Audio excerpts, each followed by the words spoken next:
Next week is your book review, and I need to get your first book reviews back to you so that you can have some feedback. The other thing that I will do tonight is I'm going to get you feedback to your oral presentation, thesis statements, and outlines. And if you haven't put that up, if you haven't handed that in, you need to get that handed in. Because that's part of your grade, is getting that done. So, and that's coming up, and I just want to remind you that I have a bunch of materials here. Let's check and make sure I really do have a bunch of materials here. For your video presentation instructions, you've got the instructions themselves. You've got a couple of videos on how to use, if you want to record your presentation on Zoom, there's instructions for how to do that. I have some general presentation tips. If you're using PowerPoint to do your presentation, you don't have to. If you're really good at using whatever the Apple or movie making thing is, or some other app of some kind, then you can do that. And it may be that you don't have to have bullet points or anything like that. However, it is a visual, it's an oral presentation, but it's also visual. So you do need images, right? So you don't want to have just you, a talking head, show me images. So if you're making a movie using some other method other than, say, the PowerPoint or something like that, you still need images. Bullet points, not, are less important, but images are important, okay? So you want to make it visually pleasing. So anyway, so I've got a bunch of materials here, but if you have any questions about anything, then please don't hesitate to ask. Are there any questions about anything on this? Yes? So for the outline, yeah. I changed my outline significantly, but Okay. it's still like the same. Okay. It's still relatively the same, it's just the details have changed. That's fine. Okay. That's totally fine. In fact, yes, because I know that whatever point you're at when you posted those, that would probably not be the last point you'd be at. It was way too long. Okay. So you had to reduce it. So yeah. Okay. Yeah. Okay. No problem. Okay. And so one of the things, I don't remember how long I told you guys to do these things, 7 to 10 minutes, something like that, whatever the instructions say. But if you go over, it's okay. And I have had students who hand in 30-minute presentations, and you know what? It's, for the most part, it's okay because they're pretty entertaining. So if you do go over, it is okay. And that was my next question. Can we go over? Yeah, absolutely. Yeah, I don't have a problem with that. Okay. Any other questions about the presentations?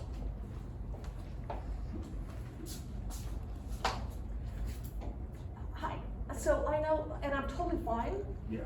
That some of the stuff we may cover today may be a little bit R-rated, but I'll try to keep it. No, it's okay. Okay. It's okay. All right. Can't be anything worse than seeing Law and Order. Well, I don't know how often 2-year-olds are watching Law and Order, so, and at least we're not doing the sexual revolution today, so there's that. But it is it is the Harding administration, and it's a pretty racy time. Anyway, we'll actually get through this pretty quickly. All right, so, the Harding administration, let me stop here. So were there any other questions about right now about the oral presentations? Not about the presentation, but just to confirm, the second vocal forum is next week, not this week? Yes, Okay. yes. Okay, other So questions? easier. Yes. All right, other questions? Okay. All right, so let's get back to the Harding administration, and the thing was full of scandals, and part of it, as we talked about last class, is that, look, he was chosen by the sort of party leaders and business interests because they thought they could control him, and that's how he gets the nomination. And then he brings in all his cronies from Ohio, who a lot of these people were absolutely really not qualified for the jobs, federal jobs that he's putting them in. And then there is, just the matter of his many mistresses, which we talked about last time. The fact that, he is openly drinking at the White House and having his bootlegger deliver booze to the White House in broad daylight. We talked about the little green house on K Street, which was just Party Central, run by Jess Smith here. And this is where if you wanted a favor from the administration, you would bring your envelope of cash and hand it off to Smith, and he'd make sure you got whatever favor it was that you sought. So this was a White House that was just steeped in corruption. And the last thing we were kind of talking about was Florence Harding here. And we talked about his mistresses and, you know, the Secret Service, you know, sneaking these women into the White House and the constant paying of hush money and all of that kind of stuff to shut up his mistresses. And so there's a constant thing that's going on here. Now, the other thing was, the last thing we mentioned was Mrs. Harding's psychic, Madam, what the heck, Madam, what's her name? Madam, I'm sorry? I remember. Marcia, Madam Marcia, thank you. Oh my gosh, I had such a long weekend, you just have to forgive me for today. All right, so Madam Marcia. All right, so who predicted that he would be poisoned and that he would not survive his presidency? So that made her, Florence Harding here, quite paranoid. She was afraid to let her husband, you know, go anywhere. Let him out of her sight. She was really worried about assassination attempts. She was worried in particular because, remember, we have our big bombing campaign by our anarchists that's happening during this time. So it was that kind of thing that she was really kind of concerned about. Okay, so lots of corruption, and let's talk about how it starts to unravel. And we'll start with Jess Smith here. Jess Smith was living in the Woodland Park Hotel. We talked about that with his in a relationship with the Attorney General Harry Doherty. And Jess Smith turns up dead in his hotel room. It was shot in the head, and his head was stuffed in a garbage can. And so the rumor at the time was that it was a self-inflicted gunshot wound, that he had killed himself because he had emotional problems. But you know, the people who knew him said he didn't seem upset or depressed, or you know, they didn't see any emotional problems on the part of Jess Smith. And then there was a whisper campaign in Washington, D.C. that the Attorney General Harry Doherty had found out about all the shenanigans that Jess Smith was up to with the little green house on K Street, and so he had broken it off with Jess Smith, and Jess Smith is heartbroken, and that's why he took his life. But of course, none of that was true, because Harry Doherty was up to his eyeballs in the corruption himself. What people really thought at the time was that Jess Smith knew too much, that it wasn't suicide at all, that he'd been murdered because, you know, he knew all the scandals and where all the bodies were buried. Now, as it happens, within a couple days of Jess Smith's death, this is when the Veterans Bureau scandal, which is the first big scandal of the Harding administration, starts to come to light. Now, is there a relationship between those two events? I have no idea. Maybe not. Maybe one had nothing to do with the other, but that is the timing of it. Okay, so let's talk about this. Harding was upset by the death of Jess Smith. I mean, Smith had been close to Harding and his wife, you know, so he was pretty traumatized by this. But then he's upset because word gets to him from old Doc Sawyer. Old Doc Sawyer was his physician that he brought with him from Ohio to the White House. And old Doc Sawyer had started talking to him about problems in the Veterans Bureau. And so let's talk about the Veterans Bureau. Veterans Bureau is run by this guy, Colonel Charles Forbes, and this is a very typical kind of Harding story. Harding and his wife meet Charles Forbes while they're on vacation in Hawaii, and Harding's like, "Oh, I'll put you in charge of the Veterans Bureau." So they did. So the Veterans Bureau is typical of your Harding era, Harding administration kinds of agencies, in that all the secretaries at the Veterans Bureau were flappers, and at 5 o'clock every day they're coming around with trays full of martinis. So, you know, party, party, party. However, the other problem that we have in the Veterans Bureau is there was just a lot of corruption, a lot of graft. Because what the Veterans Bureau is doing is they're building hospitals for veterans, and let me just remind you, World War I has just ended. So we have a lot of veterans. They have a lot of real problems that they're dealing with, you know, the PTSD, plus, the physical injuries. And so the Veterans Bureau then was building hospitals to care for the vets. And that means that there are a lot of construction contracts, so there are a lot of opportunities for kickbacks and bribes. Also because they're having to purchase a lot of medical supplies, another area ripe for a lot of corruption. The kind of stuff that would happen in the Veterans Bureau is they'd have railroad cars that were full of medical supplies intended for veterans.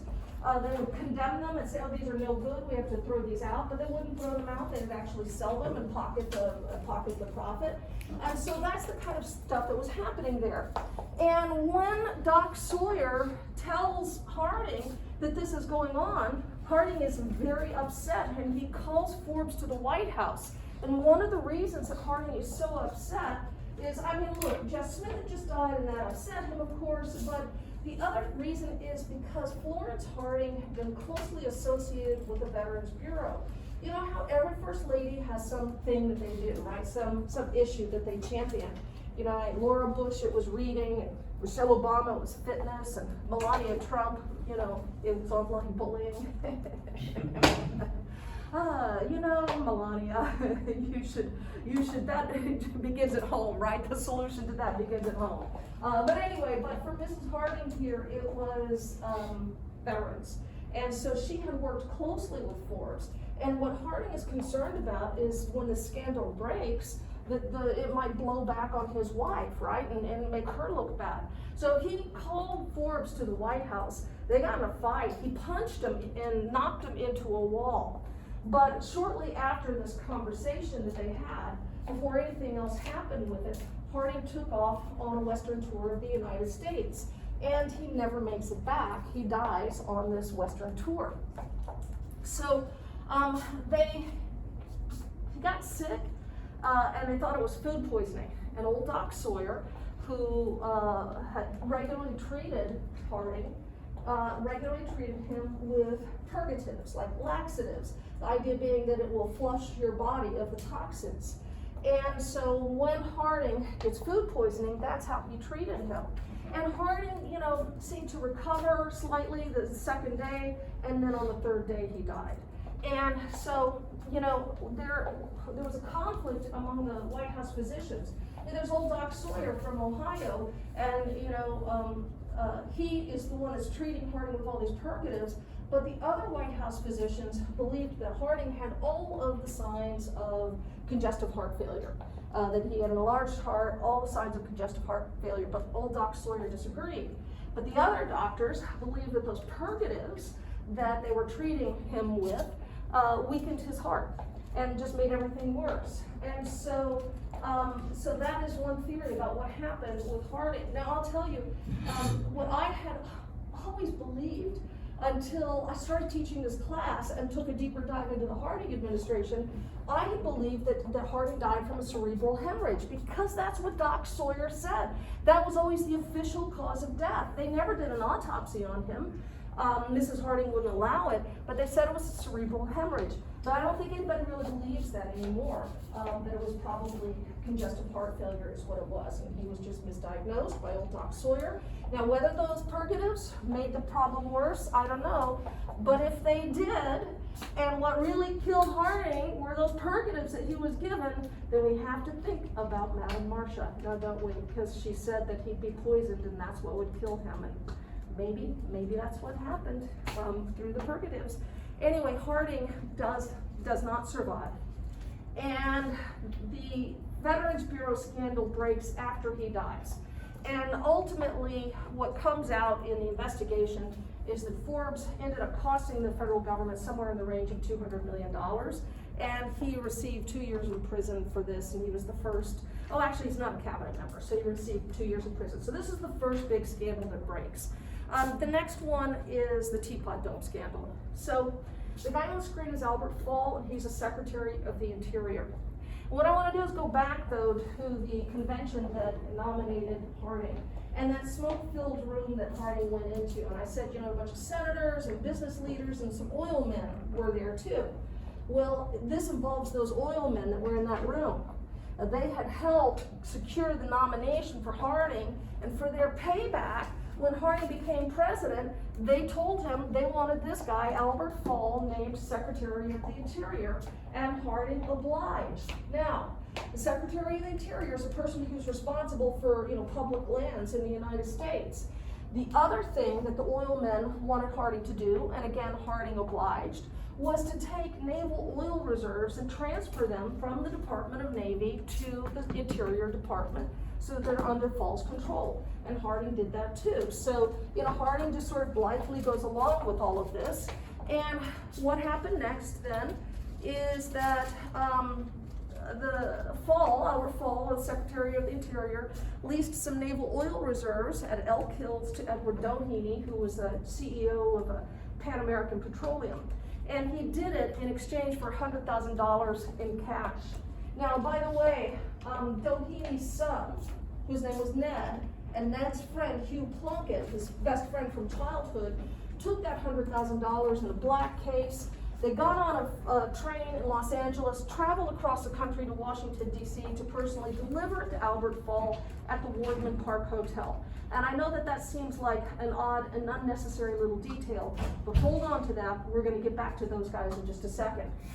So that was one of the problems, and then the other was the Teapot Dome is that rock formation you see right there, and those are some more oil reserves that were leased to Harry Sinclair of Sinclair Oil in exchange for cash and cattle. Albert Fall was a rancher in New Mexico, that's why he got cattle as part of the payment here. This all eventually comes out. There's a congressional investigation run by Thomas Walsh in the Senate, and they are ultimately going to go after Albert Fall. And Albert Fall does get convicted. He is the first cabinet member ever convicted for crimes while in office. But listen, most people believe that the scandal was much deeper than just Albert Fall. This is where the term fall guy comes from, because they are arguing that he took the fall for a much bigger scandal, right? Only a handful of people pay the price for a much bigger scandal. So Albert Fall goes down, but they go after the oil men as well. Harry Sinclair, they went after. They put him on trial for fraud, and they declared a mistrial because he had private investigators start following every single member of the jury to intimidate them, so they declared a mistrial. They put him on trial a second time. The second time he was acquitted. But the Senate Investigating Committee did not stop. For the next 7 years, they keep up their investigation. He's called before the Senate Committee 12 times to testify. Finally, the only thing that they got him on was that he refused to answer a question. They held him in contempt of Congress, and he spent 6.5 months in prison, and that's it. So Sinclair pretty much gets away with it. The other person they're going to target is Edward Doheny. Now they're going to put him on trial for fraud and bribery also, but he will eventually be acquitted. However, it's Edward Doheny who I think pays the biggest price here. So that leads us back to Edward Doheny's son, Ned, whom you see right there. So Edward Doheny is a rich man, CEO of Pan American Petroleum, built this house that you see right there. It's known as a Greystone Mansion. This was in Los Angeles, and at the time it was the largest house in Los Angeles. It was the second largest house in California, just behind the Hearst Castle, William Randolph Hearst's home. So this was a big mansion, and Ned and his wife and their 5 kids move into this mansion. They were Catholic, by the way, big Catholic family. Okay, all of this is going to lead us to what is known as the Greystone Mansion murders.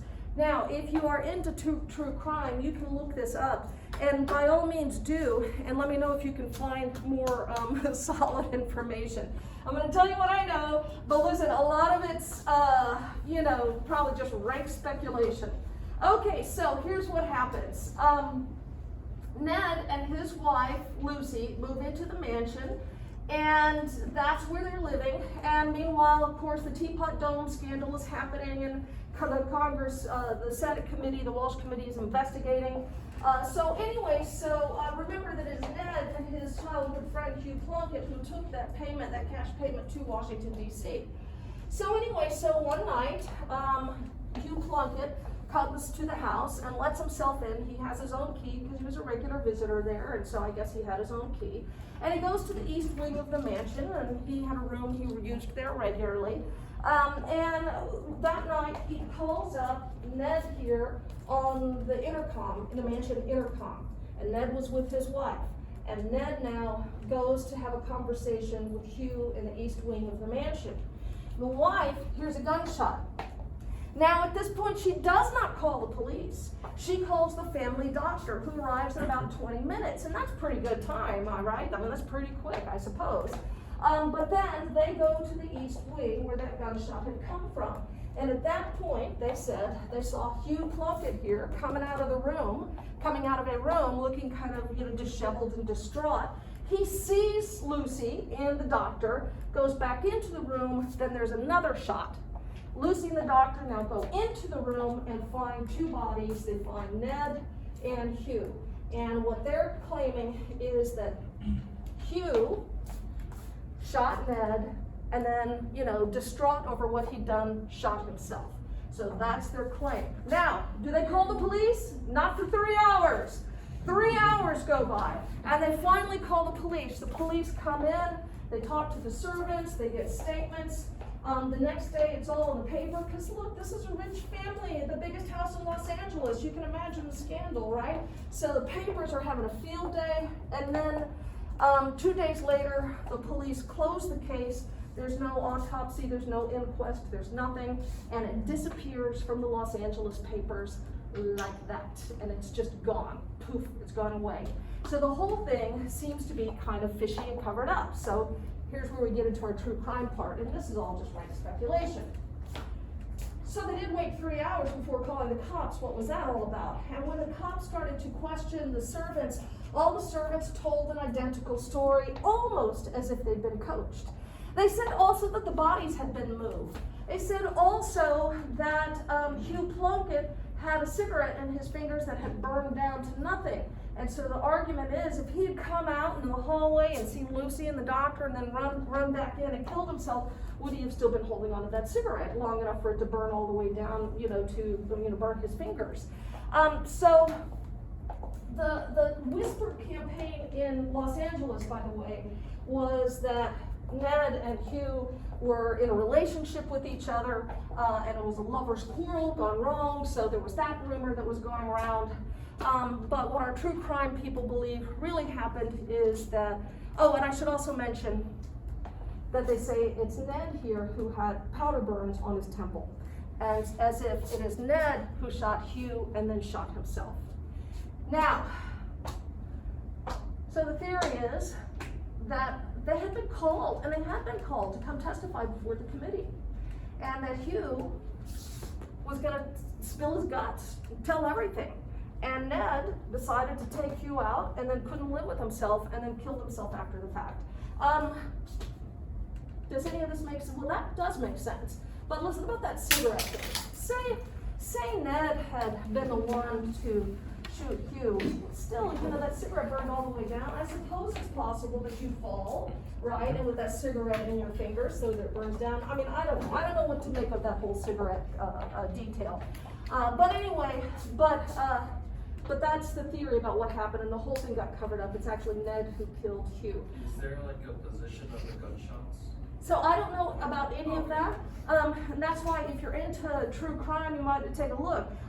When I first discovered this, and I spent really just a day trying to unearth some information You can tell a online. lot by the positions of the gunshots, so it really depends. Like if he's either shooting him in the chest, was there like no eyewitness account of blood being visible? No, I don't know. And you can see they have some crime scene photos online, but they don't have a lot of detail. And then you can show us like the penetrating and then the exit wound.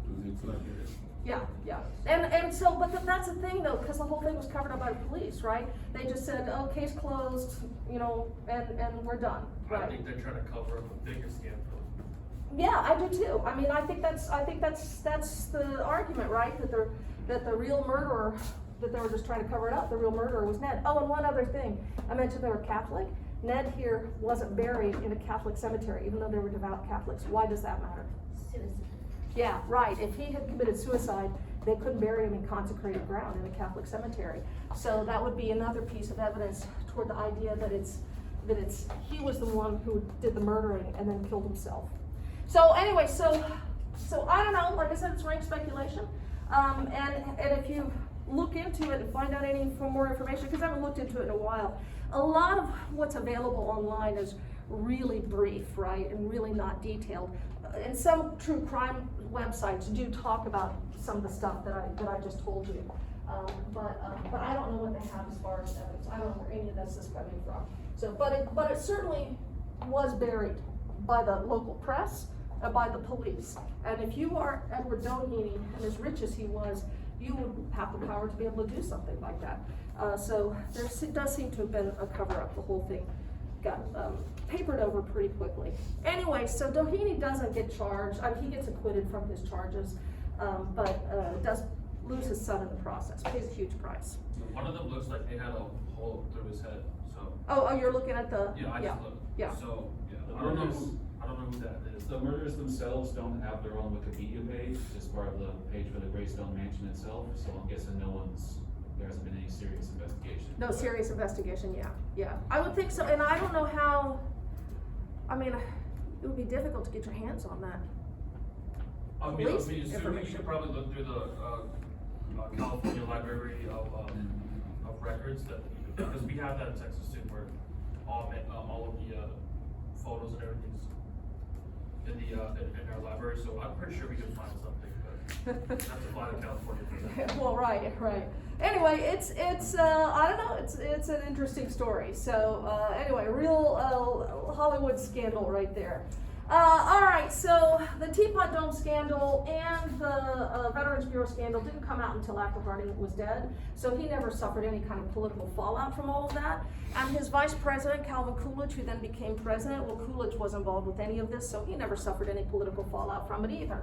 So Coolidge takes over after Harding dies, and then next presidential election, he runs for re-election, with himself at the top of the ticket. Now at this point, the economy seemed to be doing pretty well. We're plugging along. And Coolidge is just gonna continue with sort of the rollback of progressive reforms, right? Stay out of the way of business and plugging along there. And then in 1928, we get another Republican who's elected, Herbert Hoover. And by this time, the Republicans are referring to themselves as the Party of Prosperity.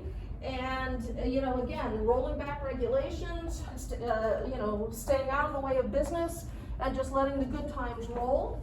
And so Hoover was elected in 1928, and then we know what happens come 1929. So what I want to do is talk about sort of what happened with the Great Crash, and then we'll talk about why it happened. Okay, so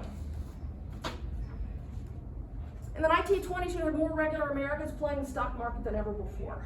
And the stock market was really, really booming, and it's harder and harder for your average American to sort of stay on the sidelines. And there were a lot of people encouraging Americans to play the stock market. There are investment banks, and there are stockbrokers. There are articles such as this infamous one right here, Everybody Ought to Be Rich, written by John J. Raskob. This was published in August of 1929. Now, Raskob was a financier, and he had been the treasurer for General Motors. And what he argued, and it was in Ladies' Home Journal, and what he argued is that if you just invest $15 a week in stocks, in 10 years you'd have $80,000. And for that time period, that's really good money, right? So anyway, so this is published in August. And for the way the stock market was in August, he was absolutely 100% correct. The problem is that in October, just a couple months later, comes the stock market crash. And so, if you had taken Raskob's advice at that time, that would have been very, very bad timing. Okay, so you got a lot of people encouraging Americans to play the stock market, and it was easier than ever because you could buy those stocks on margin. Buying on margin means that you're going to put down between 10 and 20% of the stock market price in cash, and in essence, you're going to be borrowing the rest. So you could, for example, then buy $10,000 worth of stock for only $1,000. And you would then be making payments on the rest of the price of the stock that you owed. So you'd be paying off your stockbroker. So as long as the stock market's going up, and you make your payments on time, everybody's happy.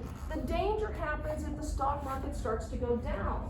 Because at that point, your stockbroker can call you up and do what's called a margin call. And with the margin call, the stockbroker is saying, you have to pay off the rest of that stock that you owe me, and you have to do it now.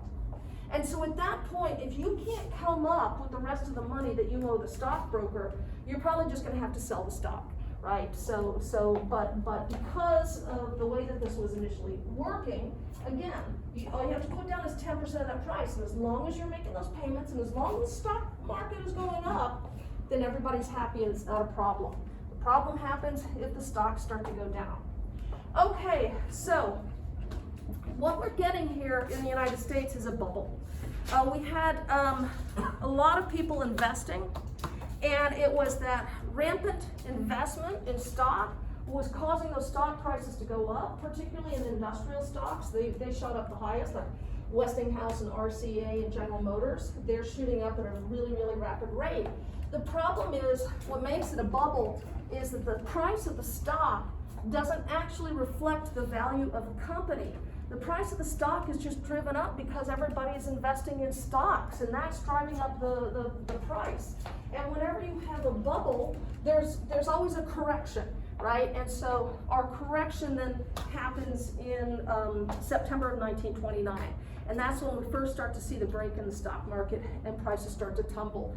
And by the time we get to October, this problem is just becoming worse. Our stockbrokers at this point are starting to make margin calls. So again, if you owe that stockbroker any money for stock you haven't paid off yet, the only thing that you can do is sell your stock, which causes prices to tumble even further. By the time we get to late October, you had some wealthy people like, bankers like J.P. Morgan and John D. Rockefeller and those type of people who were trying to buy up stock to kind of shore up the stock market and stop the slide, but it didn't have any kind of permanent effect. They'd done the same kind of thing in the banking crisis of 1905, but this time it didn't have much of an effect. And so then we get to Black Tuesday, and the stock market lost about $14 billion in wealth in one day. Now, I will say this, a while ago, and this was probably during the recession of 2008, I saw Ben Bernanke, who, I can't remember at the time if he was a secretary of the Treasury or if he was the chairman of the Fed, I can't remember. He may have been the chairman of the Fed. And he's actually a student of the Great Crash. And what he said is, the crash isn't what really caused the Depression. He said the crash, this started the slide. He said, but there were some really big banks in Europe at this time that failed, and that's what really caused the Depression to really kick in at that time. But this sort of is our starting point, is the slide here on Black Tuesday in October of 1929. Okay, so that's sort of what happened. And now I want to talk about why it happened.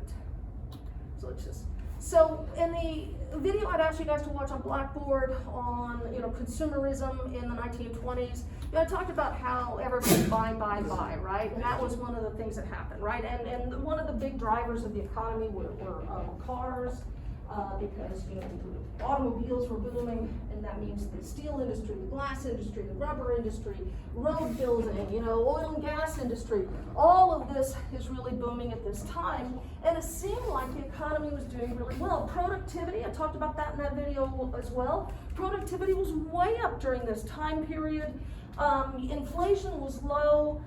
Everything seemed to be, doing okay. But that's really only on the surface. And if you look a little bit below the surface, you see that things actually weren't okay. Because in fact, most families lived below the poverty line during this time period, and there are groups for whom this prosperity never filtered down to. People of color, for one thing, right? So they never experienced the great prosperity, not to the degree that others did. But the prosperity was kind of an illusion anyway. Another group that really suffered during this time period were farmers. During World War I, farmers were encouraged to grow as much as they could because we had to feed Europe. And then after the war, and plus remember there were price supports for farmers, and prices were really high, so farmers did great during World War I.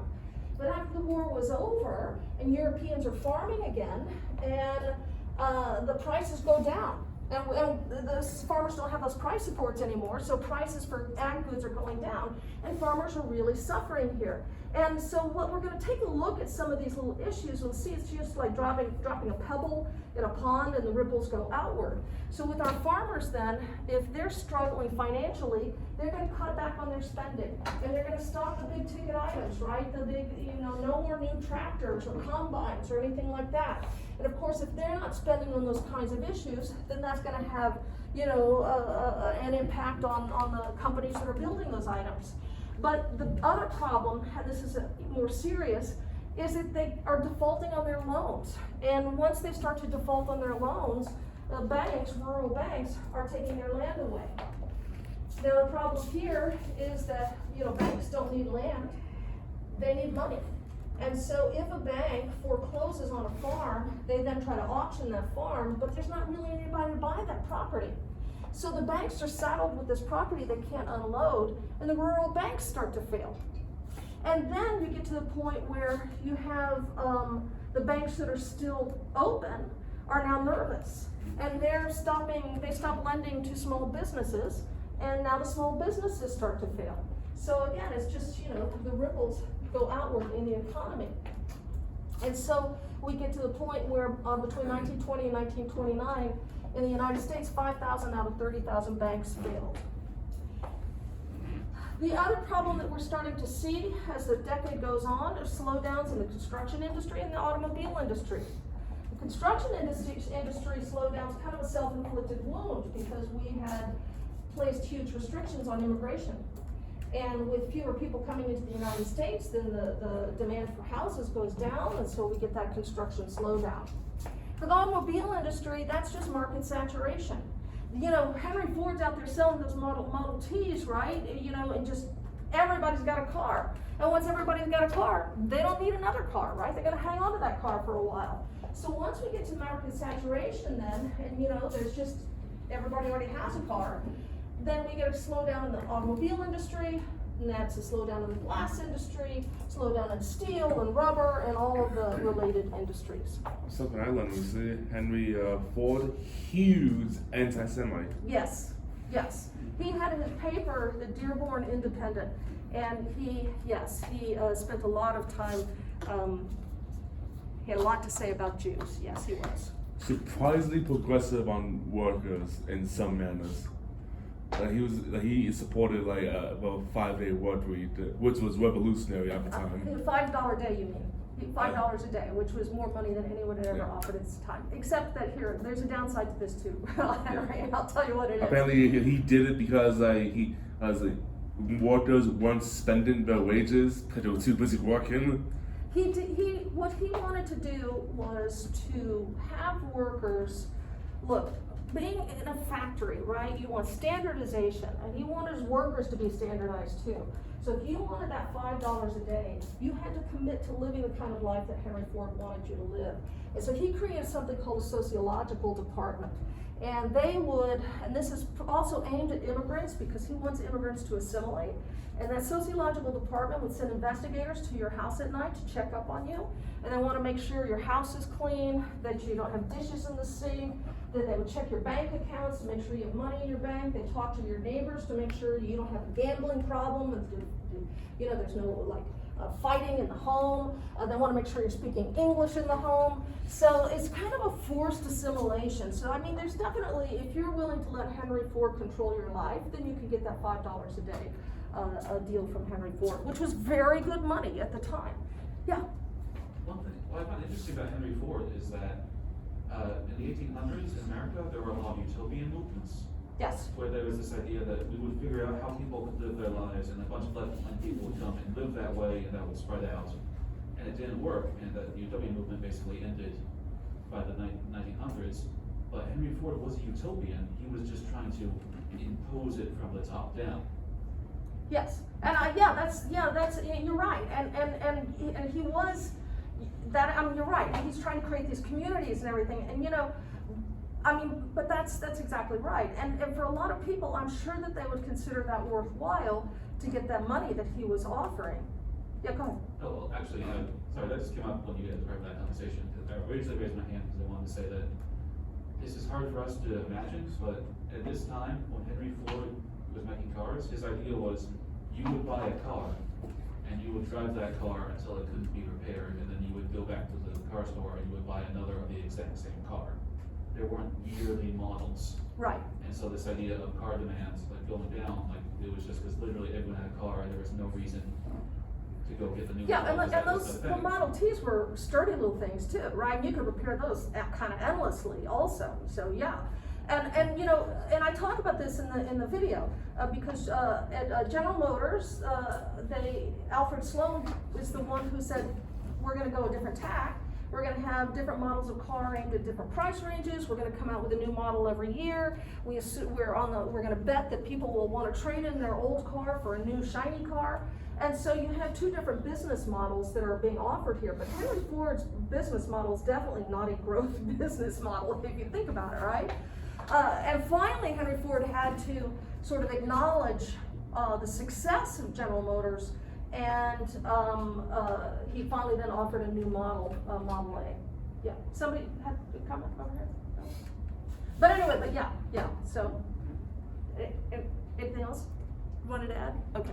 Anyway, but yeah, so anyway, it's all really interesting, and for Henry Ford, like I said, you know, if you're, you know, for some people, this $5 a day is great, but you know, and they'd be willing to do it.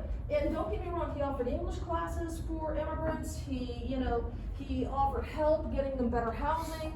So there was definitely a lot of good side to this, but it definitely means that Henry Ford is going to have his investigators come to your house at night and checking up on you. And you know, you have to live the kind of life that Henry Ford wants you to live. So if you're willing to make that kind of payoff, then you should do that. That's awesome. One thing, because I talk about this in my intro class, one thing about the other thing is that if those sociological department people come to your house at night, you better not be eating your ethnic food. If you're an Italian family and you're eating pasta, you're in trouble, because you know you have to speak English. You can only eat American foods. You can't even eat ethnic foods anymore. So when this is a forced assimilation as part of this $5 a day thing. Did Henry Ford own the housing? You know, that's a good question. Not that I'm aware of, but he might have, and I'd have to look into that. Because I'm not sure that this is like a company town situation, but it might have been. And it might be that you borrowed money from the company and you're paying off the company for your house. It might be something like that. I think it was something similar to a neighborhood, because I think it was a mix of both, I believe. I'm not sure, I don't remember.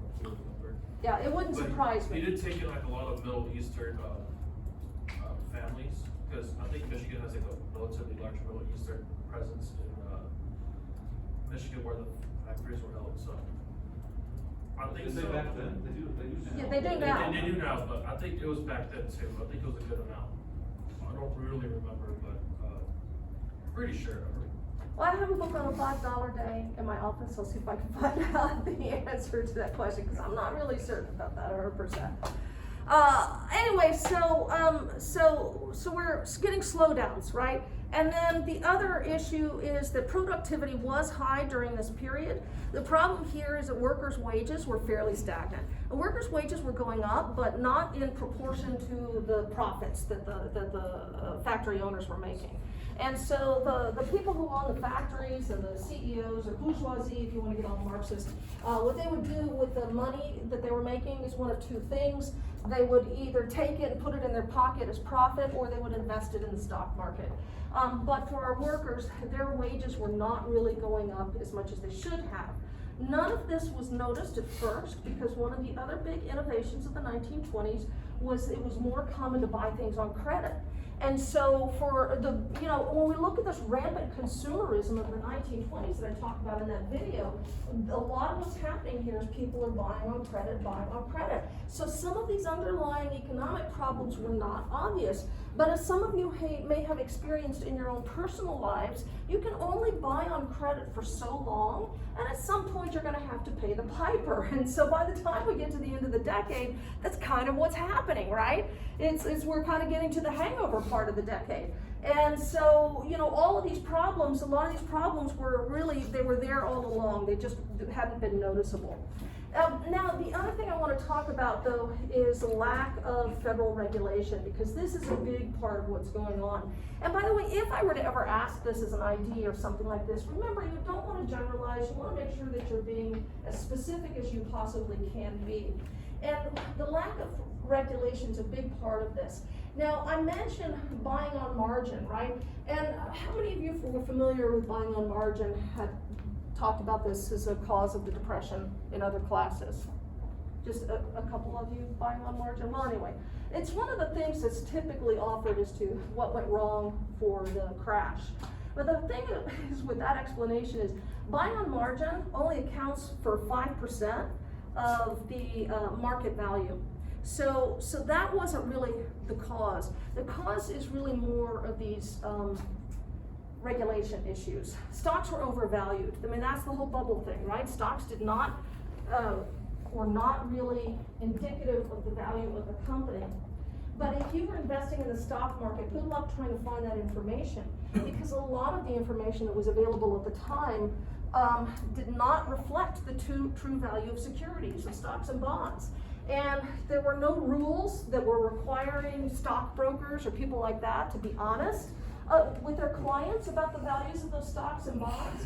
And so, you know, about half of all the securities that were sold in the 1920s were worthless at the time that they were sold. And again, if you are just your regular average Joe buying stock, you'll have a very difficult time finding out the true value of those stocks and bonds that you're buying. Banking, a lack of banking and regulation was another issue. There were very few regulations regarding the startup capital that you needed to have to open up a bank, and so a lot of banks were pretty much insolvent at the time that they were open. There were very few regulations regarding the amount of money that you had to keep in reserve in that bank, so banks were actually loaning out more money than they actually had. And again, this is one of these situations where as long as people are paying back those loans, everything's fine, but the second they stop, then that bank is going to be in trouble because they just didn't have enough money in reserve. And then another really big problem was that the banks were heavily investing their depositors' money in the stock market. There were no rules against that. So you could put your money in the bank, and the bank's going to turn around and invest it in the stock market, and you wouldn't even know that they were doing that. And so all this means is, in the 1920s, we have between 4 and 5 banks opening every day. Most of them were insolvent at the time that they were open, and between 1923 and 1929, 4 or 5 banks were opening every day, but 2 banks were failing every day as well. And so by 1932, we had 40% of the banks in the United States that failed. So the regulation issue, the lack of regulatory controls, was a big part of what goes on here. The other part, and this takes back to Ben Bernanke because he was talking about this back in 2008, which is that the banks were trying to curb stock market speculation, and so to do that, they were following deflationary practices. In other words, they wanted to take money out, reduce the money supply available to people. And then once we started to have these problems, they should have expanded the money supply, but they did not. And so we had a liquidity crisis, which means if you had to pay off your debts all of a sudden, or if you had a margin call and you had to get a bunch of money together to pay that stockbroker off, you're going to have a hard time doing it because there just literally wasn't enough cash in the economy at this time. And so all of that made everything worse. Was that because the country was still on the gold standard? You know, that's a good question. You know, I think, let's see, when did we go? We went officially off the gold standard in the 1930s, so, you know, I don't know, you need to ask your economics professor. This is a money finance question. All I know is that they should have expanded the money supply, and they didn't. And they didn't because the original idea was we want to curb stock market speculation. Yeah. I think it'll be a lot easier if they expanded it to like other metals such as gold and silver. I think that would be a lot better if you're backing your money towards silver too. Would be a Bryan supporter in the late 19th century. That is the I farmer's think position. it's an IT. No, I have an opinion on Brian this. is, so. I'm sorry? I don't know who Brian is. William Jennings Bryan, our Secretary of State who quit during World War I, he ran for president 3 times, and he ran as a populist in 1896, and that was the platform. They wanted a currency based on both gold and silver. Oh, okay. And that's what farmers wanted, because prices were so low that they thought if they could bring about inflation, that they'd get more money for their crops and that they would be much better off. And so this was a big movement among farmers in the late 19th century. That's what populism was all about, in fact. And if you really want, I could go into how The Wizard of Oz is a political allegory for the gold and silver debate, but we'll Yeah. hold off on that. Anyway, so may very well be, actually, I'd have to look into that also. Okay, but if you have an economics professor, ask your economics professor. I thought Nixon took us off the gold standard. So did that. I thought that we officially went off in the Great Depression, so I will check on that. Because, honestly, this is like a back and forth kind of deal, but I'd have to check on that. But I really thought it was during the Depression. We'll see, because we're about to do the Depression next, and it'll come up somewhere in my notes. Okay, so, tariffs. A tariff is an import on goods coming into the country, right? A tax on goods coming into the country, on imports coming in. And so what we're going to get during this time period is sort of this neo-mercantilist view that we want to have those tariffs as high as possible. So we're going to have 2 tariffs that come out during this period. Ford v. McCumber in 1922, at the start of the 20s. And then after the crash, there's Hawley-Smoot, which raised the tariff to new highs. The problem here is that other countries retaliate by raising tariffs on American goods going into those countries. Everybody's raising tariffs on everybody else, and it kind of throttled world trade at a time when we need to encourage trade, not pull back. So this is also considered another thing that really caused the Depression to deepen. So we had a lot of different factors that go into the Depression and what happened. Okay, so let's get to the Depression.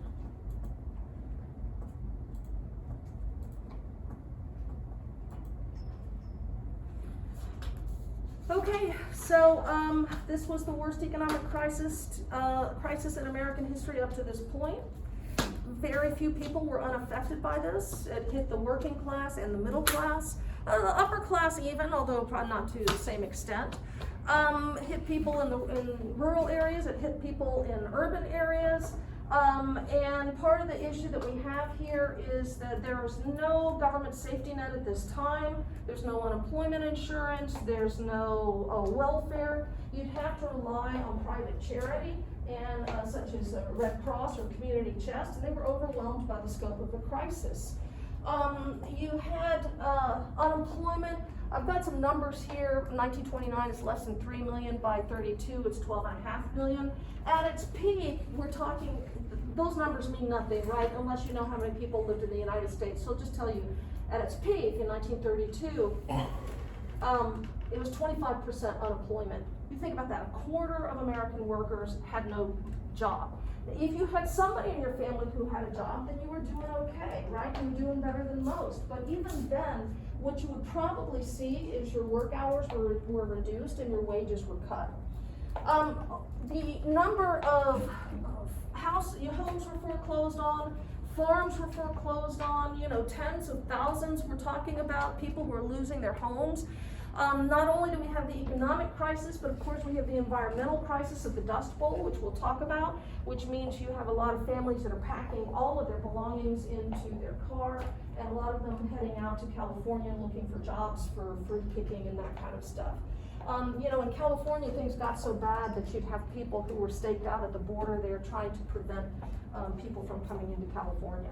I just want to say, when you think about this, right?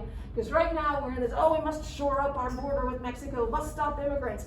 But in the Depression, these were stopping people from coming from one state into another.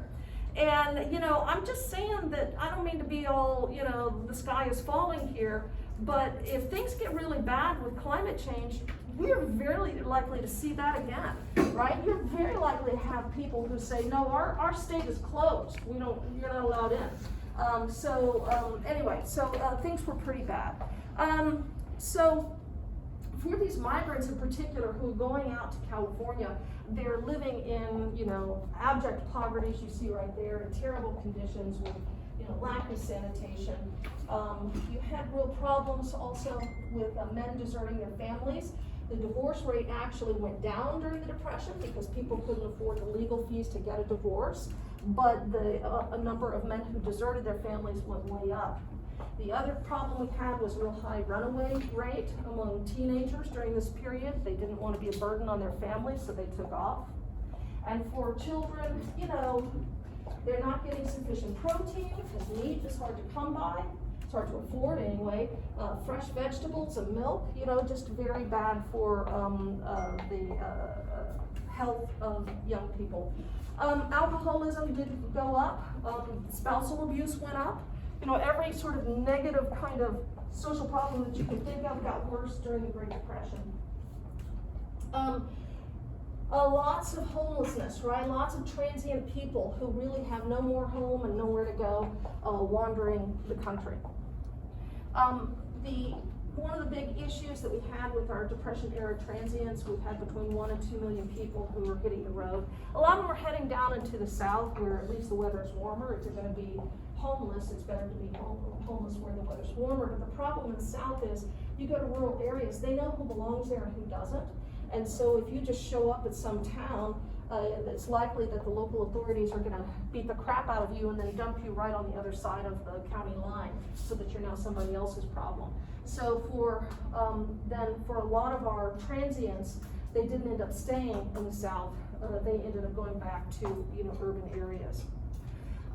The other thing I should also mention is as bad as the Depression was for white families, it was worse for people of color. And I've got some numbers, I think, in your sheet there, 70%. Let's just think about this. 70% of Charleston's black population was unemployed. That's insane, right? In Memphis, 75% of the black population was unemployed. In Chicago, 70% of families lived below the poverty line.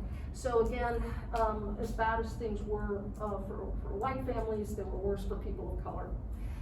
But for our transients then, one of the things that they would do is of course ride the rails. And that's how they would get from, you know, to all different parts of the country. Now, the train folks did not want you riding the rails, and so they're going to send their guards, who are called bulls, out to catch you. And if they catch you on board that railroad car, they're going to beat you up and toss you out of the train while it's still moving. So it's a pretty dangerous thing you've got going on there. During this time period, the homeless people were generally referred to as hobos. That word comes from migrant farm workers were sometimes referred to as hoe boys, is like hoe, like the farming implement, and that became hobo. And anyway, so again, people just have nowhere to go. For our urban areas, in all of our urban areas on the outskirts, you find these homeless shanty towns called Hoovervilles, named for the president who was in office at the time that the Depression started. You can see the conditions. And it was obviously widespread. And as I said, you know, the government we don't have a safety net at this time. You had to rely mostly on private charity. And you can see the scale of the crisis in some of these photographs right here. Selling apples or pencils on street corners was one of the ways that people tried to make a little bit of money to get by. Okay, so we got a lot of images of people living in poverty. If you happen to be Latino, they had something special set for you, which is during this time period, they tended to repatriate Latinos. So that means, like in California, they went around really door to door and rounded people up to send them back to Mexico. They rounded up about 2 million people, and about 1.2 million of those 2 million people were not Mexicans, they were Mexican Americans. They were born in the United States, but we're rounding them up, putting them on trains and sending them back to Mexico anyway. So that was a special bit of fun that Latinos got. Now, by the way, California apologized for this in 2005, so that makes it okay, right? You know, obviously it was a problem. In the United States, the Depression was worse, and it lingered the longest. But this was a worldwide phenomenon. And one of the things that happened around the world is that it helped lead to the rise of authoritarian regimes, the most famous example being on screen there. And you can see the percentage of the Nazi vote going up with the unemployment rate there in Germany. Now there's more to it in Germany, right? Because we have the whole Versailles Treaty fallout and all of that. But the Great Depression's a big part of it. Because what happens, of course, is you have a guy come forward like a Hitler or a Mussolini or whoever, and they're like, I'm a strong man, I'm gonna lead this country out of it, and people are desperate for an answer. They're desperate for anyone who seems to know what they're doing and seems to have a plan. And so that's one of the factors that contributes to the rise of these strongmen. Now here in the United States, we did not have a dictator, but we did elect the same man president 4 times in a row. And it's the same thing, right? Here he comes and says, I've got a plan, I'm gonna rescue us, I'm gonna save us, and people are desperate for that. And this is the thing that really takes hold. Now, big picture, I wanna just point out something about what's going on here. When we started the semester, and we started in the late 19th century, and I said, it was essentially an unregulated market, right? Laissez-faire was the name of the game, but we didn't believe in government regulation. And then we get to the progressive era, when we're putting in regulations, and everybody's all about regulation, at least progressives were, but they're fighting against the laissez-faire folks, but we got this new push for regulations. Then we get to the 1920s, and those regulations are rolled back again, right? And then we have the crash, and now we get to the Great Depression. And so this debate about the role of government regulation, is it a good thing, is it a bad thing, is it a thing that we want? Well, in the 1930s, government intervention in the economy is what we got. We got in a big way. And I've got this list up here, and this is just sort of the tip of the government intervention iceberg here. And there's a lot. And we're going to talk about a lot of this, but there's still a lot more. The New Deal is very wide-ranging. But one of the things that happens here is that a lot of the people who've been involved, who were progressives in the early 1900s, who were just sort of getting their start in public life, they come back in the 1930s. They're going to be the ones who are heading up these New Deal agencies. So this is going to be sort of progressivism 2.0, right? This is a return of progressives during the 1930s. And we just have this new huge push. The difference being, the progressives in the early 1900s wanted government regulation, and they wanted all that reform for moral reasons. It was a very kind of moralistic kind of view that they had. This is going to be the same people who are pushing regulation now, but it's going to be for more pragmatic reasons. Less about morality and more about pragmatism. This sort of, we're going to try to do anything that we can to get this economy jump-started. Okay, so but listen, that's Roosevelt. First we have to deal with Hoover. So let's get back to right when the Depression starts, right? And as I said, our private charities were overwhelmed by the scope of the crisis. Now, as for Hoover, his view was this. So look, there were some conservatives who believed in laissez-faire, and they said, markets go up, markets go down, and the best thing that the government can do is stay the heck out of it and let the market correct itself. Hoover's not entirely of this view. Hoover felt like the government did have a role to play, that through government policies, working with business to help get the economy going again. And he believed, though, that in general, the economy would right itself, and that the government intervention should be, minimal. And what he absolutely did not want to do is start giving money to people, like relief, or what we would refer to as welfare. He's not going to just start giving money to people for doing nothing. He felt that made the people dependent on government, so he doesn't want to do that. Also, he doesn't believe in deficit spending, right? So he doesn't want to have this huge outlay of money to try and fix this problem. But he wasn't opposed to having some role for the government. So what he initially did was he invited business leaders and labor leaders to come to the White House and sort of make an agreement, essentially, that during the scope of the crisis, the business leaders wouldn't cut wages or lay people off, and the labor leaders wouldn't go on strike. And that was kind of the deal that they made. And this isn't gonna cover everybody, right? It's just the people at the White House, so that's part of the problem. You know, he's not gonna get everybody across the country to agree to this, but he had certain sectors of the economy agree to this, and then he's like, you know, my work here is done, and he told the American public recovery's just around the corner. But you know, I put this button up there because I feel like that kind of gets at where he's coming from, right? I won't talk depression. That's just denial, right? We just pretend it doesn't exist. And so after this meeting with the business leaders and labor leaders at the White House, and he said to the country where recovery is just around the corner, well, people are still getting laid off, and you know, and people are still suffering through this economic crisis, and he seems increasingly kind of, you know, out of touch. So he realizes he's going to have to do something more. So the next step is we get two agencies are going to be put into place: the Reconstruction Finance Corporation and the Federal Home Loan Bank System. And what both of these are intended to do is to put more money in the hands of businesses, in the hands of, as you see, savings and loans, and then savings and loans can then lend money out to, say, the construction industry, giving more money in the hands of railroads, insurance companies, etc., because he believed that part of what had caused the crash was tight money policies that we were just talked about, right? That there just wasn't enough money, and that interest rates were really high. These businesses couldn't get the loans that they needed, and so that's what he's trying to do: put more money in the hands of these businesses.